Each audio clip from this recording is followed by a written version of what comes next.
여러분 혹시 여러분 중에서 거짓말을 잘 캐치한 사람이 있나요? 나는 이 사람이 거짓말하는지 안 하는지 빠르게 잘 볼 수 있다, 파악할 수 있다. 오, 꽤 되네요. 어떻게 하면 거짓말인지 알 수 있어요? 표정? 조용히 해봐. 뭐라고? 말투? 표정이랑 말투 또? 입꼬리? 또? 행동?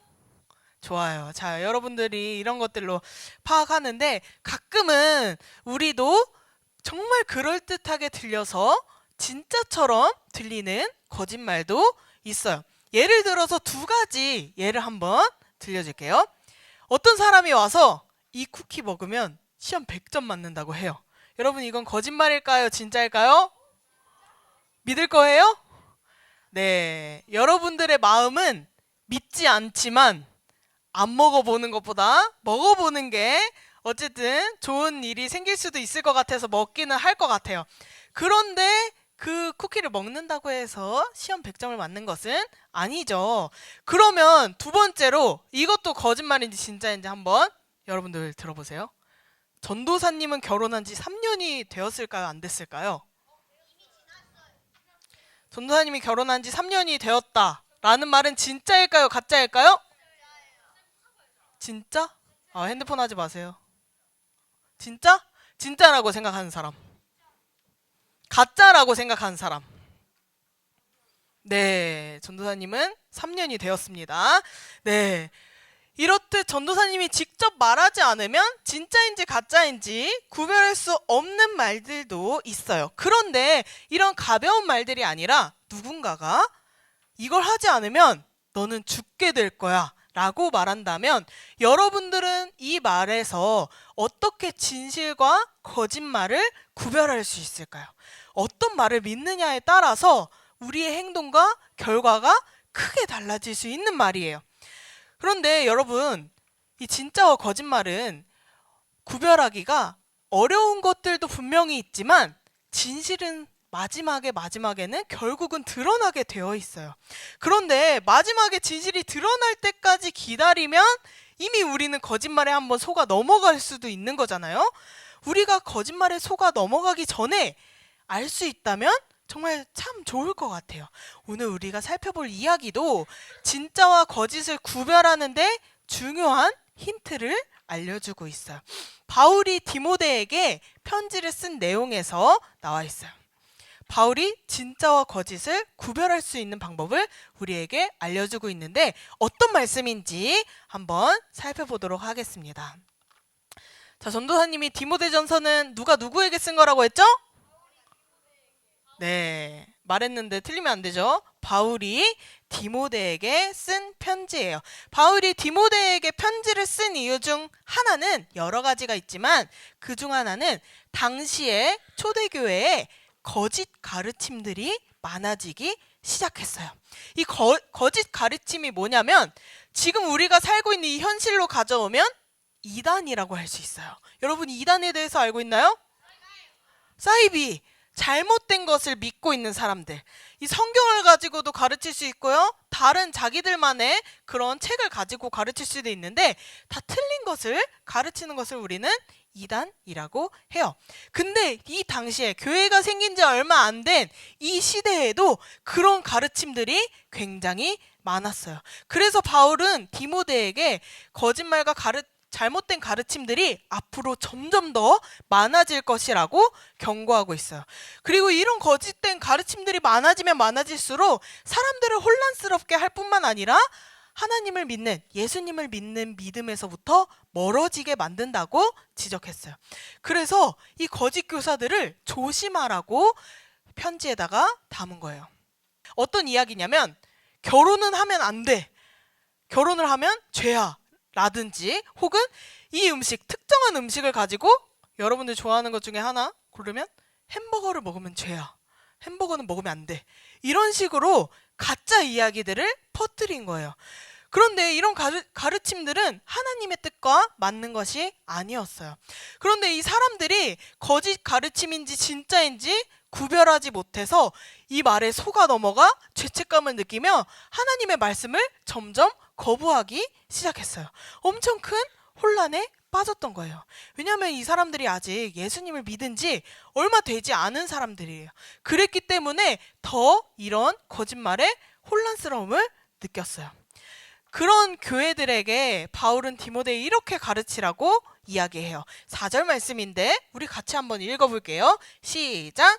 하나님이 지으신 모든 것이 선함에 감사함으로 받으면 버릴 것이 없나니. 아멘. 여러분, 결혼은 누가 만들었을까요? 누가 만들었을까요? 하나님이 만드셨죠. 음식은 누가 만들었을까요? 하나님이 만드셨어요. 여러분, 이 모든 것들은 하나님이 우리에게 주신 것들이에요. 그러니 하나님이 만드신 이 모든 것은 선하고 아름답고 그 자체로 축복이라는 것을 가르쳐 준 거예요. 결혼이 잘못된 게 아니라는 것을 알려준 거죠. 이 음식이 잘못한 게 아니라는 것을 알려준 거예요. 하나님이 지으신 이 모든 것은 선하지만 우리의 욕심대로 할 때, 내 마음대로 할 때 잘못되어질 수 있는 거예요. 그런데 사람들은 그걸 알지 못하고 결혼은 잘못된 거야. 난 결혼했어. 난 이미 끝났어. 라든지 난 이 음식을 벌써 먹어버렸어. 하나님 앞에 죄를 지었어. 라고 잘못된 생각을 지적했어요, 바울이. 그래서 바울을 통해서 하나님은 이렇게 우리에게 주신 모든 것들이 우리에게 필요한 것이고 우리에게 주신 모든 것들이 항상 감사의 마음으로 받는다면 버릴 것이 없다고 하셨어요. 그런데 여러분, 그 상황에서 감사하지 않으면 어떻게 될까요? 여기서 하나님이 주신 모든 것이 선해서 우리가 감사함으로 받으라고 했는데 감사하지 않으면 어떻게 될까요? 죽는 것밖에 몰라요. 먼저 우리가 감사하지 않고 거부한다면 하나님이 주신 것들을 거부해요. 사람들이 결혼은 잘못된 거야. 이 음식은 먹으면 안 돼 라고 생각하고 거부하는 것은 하나님이 우리에게 주신 선물을 무시하는 것과도 같은 일이에요. 감사하지 않는 마음에서는 종종 불평과 비교하는 마음들이 가득 차기도 쉬워요. 여러분 혹시 친구가 나보다 더 좋은 물건을 가졌을 때 부럽거나 속상했던 적이 있나요? 부러운 적은 있었어요? 그런데 여러분, 그런 마음들은 우리가 감사하지 못한 마음에서 오는 거예요. 그런 마음들은 오히려 행복을 빼앗아가고 우리가 가진 것에 만족하지 못하게 만드는 거예요. 여러분들, 그러면 우리가 그런 모든 상황을 감사하면 그런 마음이 생기지 않는데 여러분들 가운데서 이런 생각을 한 친구가 있을 것 같아요. 너무 평범한 하루인데, 너무 일상적인 그냥 하루인데 감사할 일이 뭐가 있을까라고 생각할 수 있을 것 같아요. 그쵸? 형우야, 너 오늘 감사한 일 있어? 헉, 없어? 이렇게 생각하는 친구들이 있어요. 자, 사랑아, 오늘 감사한 일 있어? 응? 있어요? 뭐가 있어요? 뭐가 감사해요? 아침부터 일어나서 핸드폰 한 것, 그리고 감사할 수 있죠. 또 주환이, 아빠한테 용돈 받은 것, 좋아요. 감사한 일이죠. 현준아, 오늘 감사한 일 있니?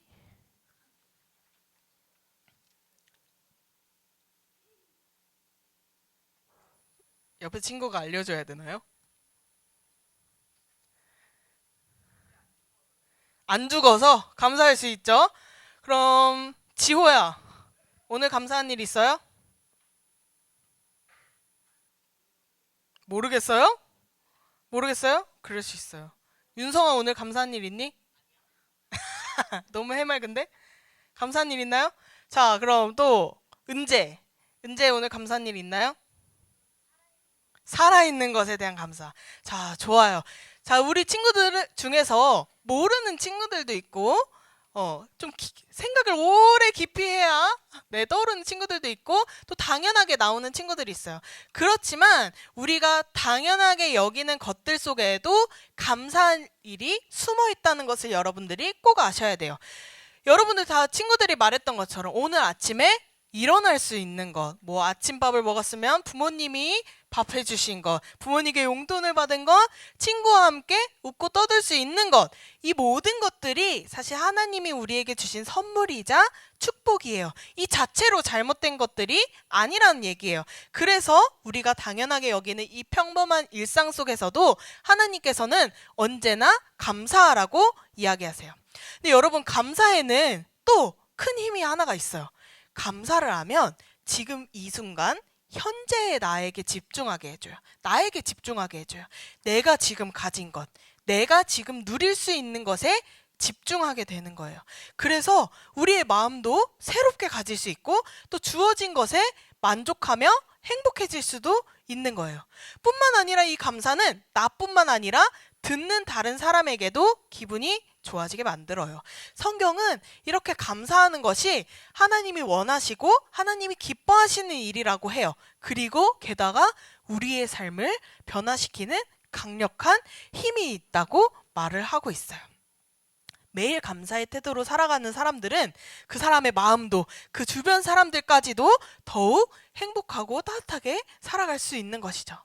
바울은 이런 우리가 감사해야 할 이유를 이야기하면서 당시 거짓 교사들의 가르침을 바로잡았어요. 그 사람들은 틀린 거야. 하나님이 우리에게 주신 축복이고 선물이야 라고 알려줬어요. 그리고 그 성도들이 거짓된 가르침을 알아내기 위해서는 감사의 태도를 잊지 않아야 한다고 이야기했어요.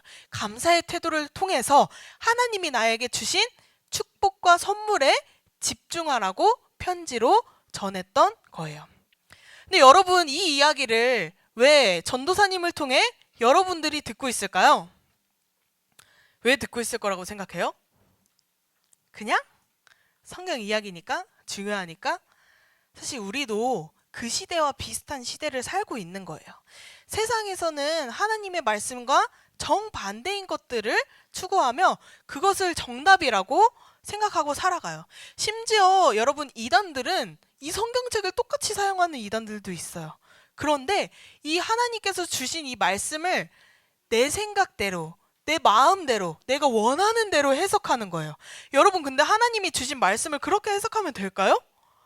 안 되겠죠. 하나님의 뜻대로 우리가 해석할 수 있어야 돼요. 세상에서는 근데 내가 원하는 게 더 중요하기 때문에 그렇게 자기들 멋대로 바꿔요. 바울은 바로 그것을 조심하라고 하는 거예요. 하나님이 주신 말씀, 하나님이 주신 이 시간, 하나님이 주신 친구들, 가족들, 사랑, 여러 가지가 있지만 그것을 내 마음대로, 내 욕심대로 했을 때 문제가 되는 거예요. 여러분, 친구들과 함께 웃고 떠들고 재밌는 이야기 하는 것 하나님이 주신 거예요, 아니에요? 하나님이 주셨죠. 근데 그것을 예배 시간에 하면 어때요? 어떨 것 같아요? 하나님이 기뻐하실까요? 아니죠. 하나님이 주시는 축복이지만 하나님이 기뻐하실 그때에 해야 되는 거예요. 내가 원할 때, 내가 하고 싶을 때 하는 게 아니에요. 여러분, 이것을 잘 기억해야 돼요. 그 당시에도 그렇지만 지금도 여전히 이 세상에서는 그런 가르침들이 많아요. 야, 너 교회 가서 뭐해? 교회에서 1시간 하는 것보다 학원 가거나 어디 놀러 가거나 그런 게 훨씬 더 좋아 라고 이야기를 해요. 근데 여러분, 지금 우리의 눈에 보이는 것은 이 땅의 삶밖에 없어요. 그런데 우리 지금 당장 눈에 보이는 것이 아니라 결국 우리가 바라보고 꿈꾸며 살아야 할 곳은 영원한 하나님 나라예요. 그래서 우리는 지금 당장은 세상의 것들이 너무 좋아 보이고 예배 이렇게 1시간 여기 오는 것보다 롯데월드 가고 에버랜드 가고 어디 멀리 놀러 가고 하는 게 더 좋아 보일지라도 지금 이 순간을 지키는 것이 하나님이 기뻐하시고 하나님이 원하시는 삶이라는 것을 여러분들이 꼭 기억해야 돼요. 그래서 여러분들도 그런 하나님이 기뻐하시지 않는 거짓된 말에 넘어가지 않도록 분별하는 힘을 길러야 해요. 근데 그 분별하는 힘이 어디서 오느냐? 감사에서부터 오는데, 여러분 아까도 전도사님 질문했지만 모르겠어요, 뭐 기억이 안 나요, 이렇게 생각하는 친구들도 있잖아요. 그럼 우리가 이 힘을 어떻게 길러내느냐면, 세상에서 진짜와 가짜를 구별할 수 있는 가장 좋은 방법은 하나님의 말씀을 가까이 하고 그 하나님께 기도하는 일이에요. 우리가 말씀을 읽을 때 진짜 진리를 알게 하시고, 기도할 때 하나님이 원하시는 생각과 마음을 가지게 하세요. 하나님의 말씀과 기도는 우리가 살면서 내가 힘들거나 잘못된 길로 가려고 할 때, 거짓된 말에 유혹에 넘어가려고 할 때 제대로 된 길을 보여주는 나침반과도 같아요. 그래서 우리는 진짜를 알려주시는 하나님의 말씀을 언제나 가까이 하고 이 말씀에 따라서 살아가도록 노력해야 되죠. 근데 이 말씀만 읽으면 안 돼요. 이 말씀만 읽고 여기 뭐 이렇게 하라고 나와 있네, 나 바로 이렇게 해야지가 아니라, 하나님께 기도함으로 이 말씀이 어떤 뜻인지 하나님께 구해야 해요. 그 하나님의 모든 말씀들은 우리에게 감사하라고 가르치고 있는 거예요. 바울은 우리가 감사할 때 하나님께 나아가면서 우리의 삶이 거룩하고 깨끗해진다고 말했어요. 그래서 감사는 단순히 누군가 나에게 해줬을 때 고마운 인사, 예의 있는 행동을 넘어서서 하나님께 드리는 기도이자 예배예요. 여러분들이 이걸 기억하면서 감사를 매일매일 꼭 놓치지 않아야 해요. 예수님께서도 이 세상에 계실 때, 잠깐 오셨을 때 항상 감사로 기도하셨던 분이에요. 여러분 오병이어 알아요? 오병이어 사건 혹시 모르는 사람? 조금 있어요? 자, 한번 설명을 해줄게. 모르는 친구들이 많으니까. 많은 사람들이 예수님의 가르침을 듣기 위해 어디 한 곳에 모였어요. 그런데 그곳은 마을도 아니고 넓은 들판이었어요. 근데 식사 시간이 되자 많은 사람들이 배고파했어요. 그런데 그때 작은 아이 한 명이 도시락을 가지고 있었는데 그것을 나눠 먹자고 예수님께 드렸어요. 그게 바로 떡 5개와 물고기 2마리. 그래서 오병이어예요. 그래서 예수님께서 그 도시락을 가지고 하나님께 감사 기도를 드린 후에 사람들에게 나누어 줬는데 5,000명이 넘는 사람들을 먹이시고도 12광주리가 남았다는 이야기입니다. 예수님께서는 이 5,000명을 먹이실 때도 작은 떡과 물고기를 들고 감사 기도를 드리셨어요. 예수님은 이 감사가 기적을 만드는 시작점이라는 것을 여러분들에게도 알려주고 계신 거예요. 우리도 작은 일, 사소한 일, 평범한 일부터 감사하기 시작하면 우리의 삶도 변화되고요. 또 하나님께서 더 큰 축복으로 응답해 주실 거예요. 이미 우리가 받은 것도 축복이지만 더 큰 축복을 우리에게 주실 거예요. 이렇듯 우리가 감사할 때 하나님과 가까워지고 감사할 때 하나님 말씀대로 살아갈 수 있어요. 이렇게 살아가는 것이 세상의 거짓된 말을 분별할 수 있는 힘을 가지게 되는 거예요. 하나님이 만드신 모든 것은 선하기 때문에 우리는 하나님의 말씀으로만 그 선과 악을 분별할 수 있어요. 절대 여러분들 스스로가 이건 옳은 일이야, 이건 하나님이 기뻐하실 일이야 라고 생각하면 안 돼요. 하나님의 기준이 있어요. 그 하나님의 기준을 알려면 우리는 말씀을 읽고 하나님 앞에 기도해야 돼요. 하나님의 말씀대로 세상을 본다면 여러분들도 그런 거짓 가르침에 속지 않고 감사가 넘치는 그런 하루하루를 보낼 수 있을 거예요. 여러분, 지난주에 전도사님이 우리 결단하자고 했던 얘기가 있는데 혹시 기억해요? 감사인데 힌트는 3이에요. 3가지인데 각각이 다르잖아요. 뭐 어떤 거 3가지 쓰라고 했죠?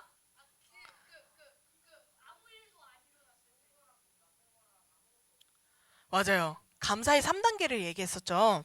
첫 번째는 좋은 일이 일어났을 때, 두 번째는 안 좋은 일, 나쁜 일이 일어났을 때, 세 번째는 아무 일도 일어나지 않았거나 내가 바라던 일, 아직 이루어지지 않은 일에 대한 감사. 이 3가지를 하자고 했어요. 근데 안 물어봐도 여러분들 한 99%는 까먹고 안 했을 거라고 믿어요. 그러니까 오늘 여러분들이 선생님과 모였을 때 오늘 선생님과 친구들에게 한번 그 3단계의 감사를 나눠보시길 바래요. 그리고 이 감사 제목을 듣는 친구들은 하나님이 기뻐하실 만한 긍정적인 말들로 대답해 주는 거예요.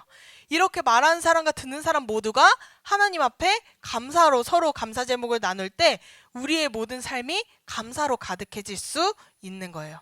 이 말씀 들고 이번 한 주를 살아가는 우리 친구들에게 또 한 가지 특별한 도전을 드릴 거예요. 여러분들 이번 주는 꼭 적어서 실천하시기 바래요. 이번 한 주 동안은 말씀을 읽고 하루 감사 제목을 적는 거예요. 그 말씀을 통해 주시는 감사 제목을 적는 거예요. 하나님이 오늘 나에게 주시는 말씀에서 감사한 것 찾기. 알겠죠? 여러분들 개인적인 큐티책이 있다면 그 안에 주어진 매일매일 말씀을 살펴보고, 없는 친구들은 주보에 매일매일 성경 나와 있죠? 그 성경책을 펼쳐서 매일매일 한 절이라도 읽고 이 안에서 나에게 주신 것에 대한 감사의 제목을 찾는 시간을 가지기를 바래요. 우리가 감사로 모든 것을 바라볼 때 하나님이 기뻐하시고 우리 삶을 변화시켜 주실 거예요. 이번 한 주 동안 하나님 말씀대로 살아내는 여러분들 되길 기도할게요. 하나님은 우리에게 감사하라고 하셨습니다. 매일 모든 순간에 감사로 살아낼 때 여러분들이 그 진짜와 거짓을 분별하는 힘이 생기고, 또 나와 내 주변의 사람들까지도 행복하게, 또 그들의 삶을 감사로 변화시킬 줄을 믿으시기 바랍니다. 여러분들에게 오늘도 주어진 모든 것을 감사로 받아들이는 여러분들 되기를 주님의 이름으로 축복합니다.